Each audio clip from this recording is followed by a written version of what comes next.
पण आमचं पुढचे वारस खाणार काय हा आमचा मोठा प्रश्न आहे।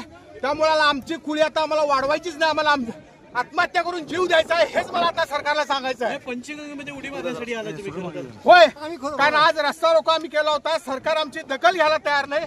आणि जर असं होत असेल तर आम्हाला जगण्यात काय अर्थ आहे? आमच्या जमिनी जर असं काढून ते घेणार असतील तर आम्हाला आता जगण्यात काय अर्थ राहिलेला भावानो।